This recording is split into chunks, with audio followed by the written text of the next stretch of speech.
படத்தோட சென்சாருக்கு எப்படி அனுப்பப்படுகிறது, எப்படி ரிலீஸ் செய்யப்படுகிறதுன்னு அந்த ரூல்ஸ் அண்ட் ரெகுலேஷன்ஸ் பார்ப்போம். முதல்ல ஒரு படத்தோட போஸ்ட் ப்ரொடக்ஷன் வேலை முடிஞ்ச உடனே லேப்ல ஃபைனல் காப்பி ரெடி ஆயிடுச்சுன்னா ஆன்லைன்ல சென்சார் போர்டுடைய சினிமா பிரமான்ங்கிற போர்ட்டலுக்கு போய் ரெஜிஸ்ட்ரேஷன் பண்ணணும். ஆன்லைன்ல ஃபார்ம் ஃபில் அப் பண்ணணும். அது கூட தேவையான டாக்குமெண்ட்ஸ் அப்லோட் பண்ணணும். அதாவது படத்தோட இங்கிலீஷ் டிரான்ஸ்லேஷன் உள்ளிட்ட synopsis, typed lyrics, credit title, shooting script and final copy ready லேப்ல இருந்து கொடுத்த லெட்டர். இது மட்டும் இல்லாம படத்தோட ஃபைனல் காப்பி இது எல்லாத்தையுமே அப்லோட் பண்ணணும். அது கூட சென்சார் சர்டிபிகேட்டுக்கான பணத்தையும் கட்டணும். இவங்க அப்ளிகேஷன் அப்ரூவல் ஆகுறதுக்கு அவங்க அந்த படத்தோட ஃபைல் ஓபன் பண்றதுக்கே ஒரு வாரம் ஆகும். ஆனா இவங்க சென்சாருக்கு அப்ளை பண்ணது டிசம்பர் 18 தான். அதுல இருந்து ஒரு வாரம் எக்ஸ்ட்ரா சேர்த்துவாங்க டிசம்பர் 26. அடுத்து ஒரு 5 பேர் அடங்கின ஈசிங்கிற எக்ஸாமிங் கமிட்டி ஃபார்ம் பண்ணுவாங்க. அவங்க படத்தை பார்க்க ஆரம்பிப்பாங்க. படம் பார்க்கும்போது கையில இங்கிலீஷ் டிரான்ஸ்லேஷன் ஸ்கிரிப்ட் உள்ளிட்ட எல்லா டாக்குமெண்ட்களையும் கையில வச்சு ஒவ்வொரு டயலாக் ஒவ்வொரு சீனா செக் பண்ணி பார்த்துக்கிட்டே வருவாங்க. இந்த 5 பேர்ல ஒரு ஆள் அப்செக்ஷன் தெரிவிச்சாலே, கருத்து தெரிவிச்சாலே கூட அவர் போர்டு தலைவருக்கு இன்ஃபார்ம் பண்ணலாம், ஒரு ரிவைசிங் கமிட்டிக்கு ரெக்கமெண்ட் பண்ணலாம். இந்த ப்ரொசீஜரே ஒரு 15 நாள் நடக்கும். அப்ப டிசம்பர் 26 இருந்து 15 நாள் கணக்கு வச்சுக்கோங்க. இப்பவே கிட்டத்தட்ட ஜனவரி 10 வருது.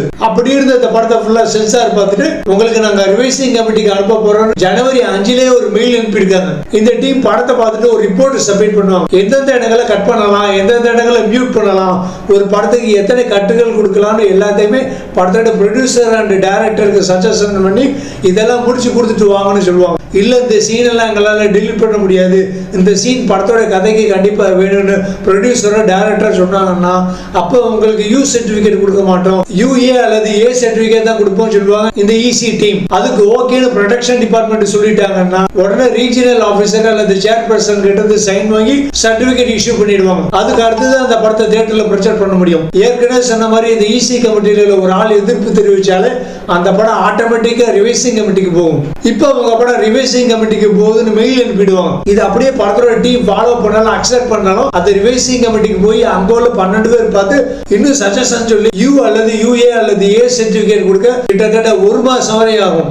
அதாவது பிரச்சனைக்குரிய படங்களா எடுத்தா அந்த படம் யூனிட்டுக்கே முதல்ல தெரியும் இந்த மாதிரி சீன்கள் வச்சா சென்சார் போர்டுல பிரச்சனை வரும்னு அவங்களுக்கு தெரியும். அது டைரக்டர் கட்சி வினோத்துக்கும் தெரியும். படத்துக்கு டயலாக் எழுதின விஜய்க்கு ரொம்ப கண்டிப்பா தெரிஞ்சிருக்கும். ஆனா இவங்க டிசம்பர் 18 தான் சென்சார் சர்டிபிகேட்டுக்கு அப்ளை பண்ணிட்டு சென்சார் போர்டுக்கு பிரச்சனை கொடுத்திருக்காங்க, கோர்ட்டுக்கு பிரச்சனை கொடுத்திருக்காங்க. சோ இங்க அடிப்படையில ஏகப்பட்ட தப்புகள் நடந்திருக்கு. அதாவது கிட்டத்தட்ட இவங்க ஏற்கனவே பிளான் பண்ணிட்டாங்க படம் குறிப்பிட்ட நாளுக்குள்ள ரிலீஸ் ஆகலன்னா பிஜேபி அல்லது டிஎம்கே மேல பழிய தூக்கி போட்டுடலாம்.